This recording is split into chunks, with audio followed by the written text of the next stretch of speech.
Bismillahirrahmanirrahim. Assalamualaikum warahmatullahi wabarakatuh.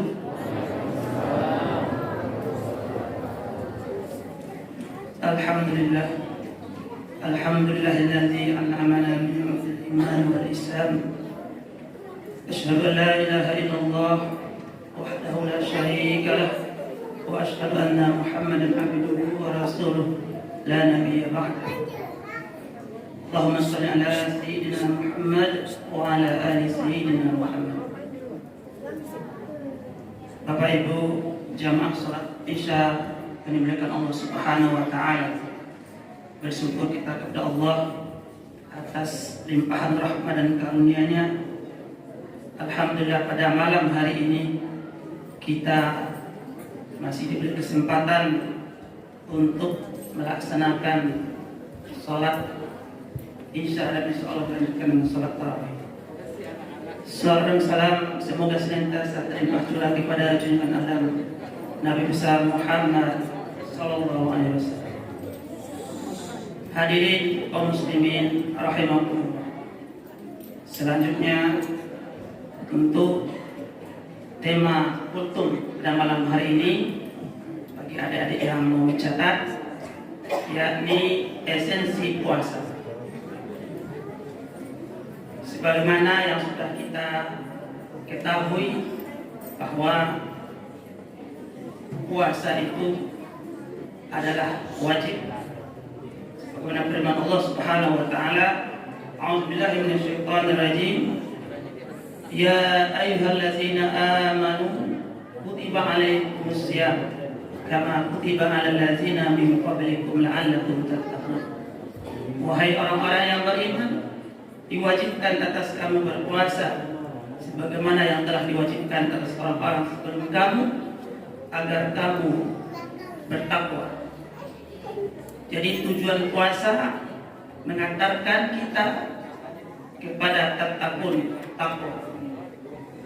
Kalimat la'allakum, para ulama menafsirkan la'allakum itu bukan mudah-mudahan bertakwa, tetapi pasti bertakwa. Maka orang yang berpuasa dipastikan dia akan menjadi orang bertakwa.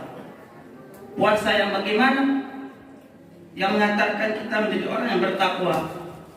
Tentunya puasa yang kita jaga, yang kita pelihara agar puasa kita menjadi puasa yang berkualitas. Maka ada 3 tingkatan puasa. Ada puasa orang awam atau puasa orang umum, yakni menahan diri daripada tidak makan dan minum, dari jima dan perkara yang membatalkan puasa, mulai dari terbit fajar sampai terbenamnya matahari. Dan ini orang banyak bisa melakukan, termasuk anak-anak yang umurnya 6-7 tahun bisa melaksanakan. Kemudian tingkatan yang kedua, tingkatan puasa orang khusus. Di samping yang tadi ditambah dengan dia bisa menjaga dirinya daripada perkara-perkara yang membatalkan pahala puasa. Dia jaga matanya memandang perkara yang haram, dia jaga telinganya mendengar perkara yang haram, dan menjaga lisannya daripada membicarakan perkara-perkara yang berbau maksiat. Inilah puasa orang khusus. Maka puasa seperti inilah puasa yang mendapatkan pahala. Karena pahala puasa itu adalah Allah langsung yang memberikan pahala. Kullu amali ibni Adam lahu illa syiyam. Setiap amal anak Adam, kata Rasul, baginya kecuali puasa. Wa innahu li wa ana jazibi. Maka puasa itu untukmu, kata Allah, dan aku yang akan memberi balasan. Jadi pahala puasa dirahasiakan oleh Allah Subhanahu wa taala, tergantung kualitas puasa yang kita lakukan. Kemudian yang ketiga, puasa khusus bil khusus, yakni puasa di mana seseorang selalu ingat Allah Subhanahu wa taala. Mulai dari terbit fajar sampai terbenam matahari, bukan sekedar menahan makan dan minum dan perkara yang membatalkan pahala puasa, tapi dia selalu ingat kepada Allah Subhanahu wa taala, tidak lupa kepada Allah. Maka ini tingkatan puasa para nabi dan para wali-wali Allah. Ma'asyiral muslimin rahimakumullah. Lalu apa esensi puasa itu? Puasa Allah perintahkan kepada kita adalah bagaimana kita bisa mengendalikan nafsu kita, mengendalikan nafsu. Apa itu nafsu? Orang banyak anggapan nafsu itu perkara yang negatif saja. Tetapi nafsu itu adalah diri kita sendiri. Bahwa kita terdiri daripada jasmani dan rohani. Ada juga yang menyebutnya jiwa. Ada yang punya qalbu. Ada nafs dalam bahasa Arab. Bahasa Indonesia jiwa. Maka jiwa ini itulah esensi diri kita. Bahwa kita sebelum ditiupkan ke dalam jasad, maka nafs kita itu, jiwa itu, roh kita itu hanya mengenal Allah Subhanahu wa taala. Tapi ketika dia sudah bersama dengan jasad, maka jiwa kita, roh kita itu sudah mengenal yang lain. Maka dia akan terpengaruh dengan kehendak-kehendak jasmani kita. Maka itulah yang membuat nafsu kita banyak kehendaknya. Maka itu yang kita kendalikan. Karena nafsu itu selalu mengajak kita kepada keburukan. Inna nafsa la'amaratun bisu. Sesungguhnya nafsu itu selalu banyak memerintah kepada keburukan.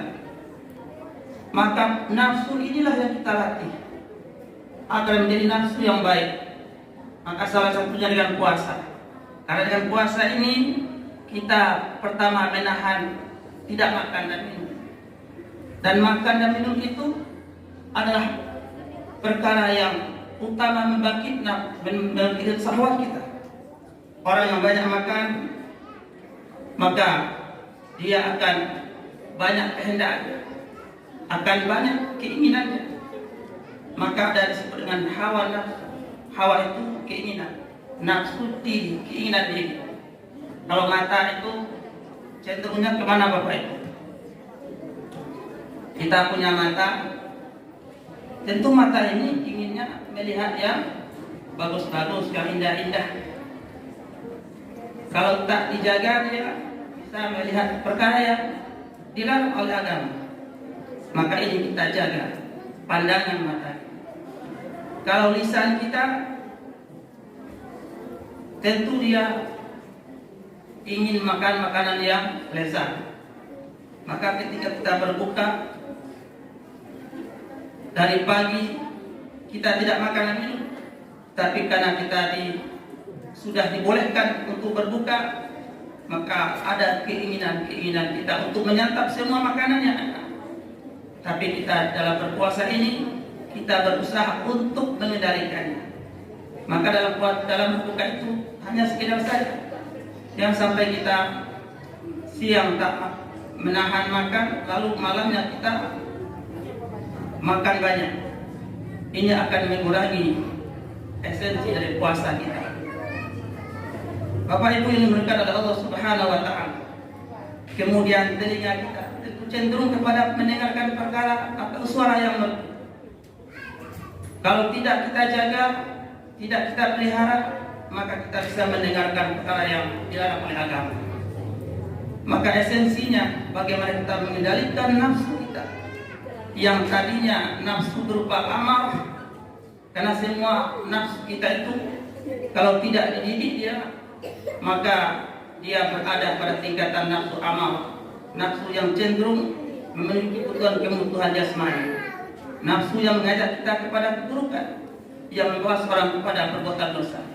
Dan ini kalau dilatih, maka dia akan meningkat menjadi nafsu lawamah, nafsu yang sudah menyesal, nafsu yang sudah bercahaya, sehingga dia ketika melakukan kesalahan atau berbuat dosa, dia sudah menyesali dirinya, kemudian mengampun kepada Allah.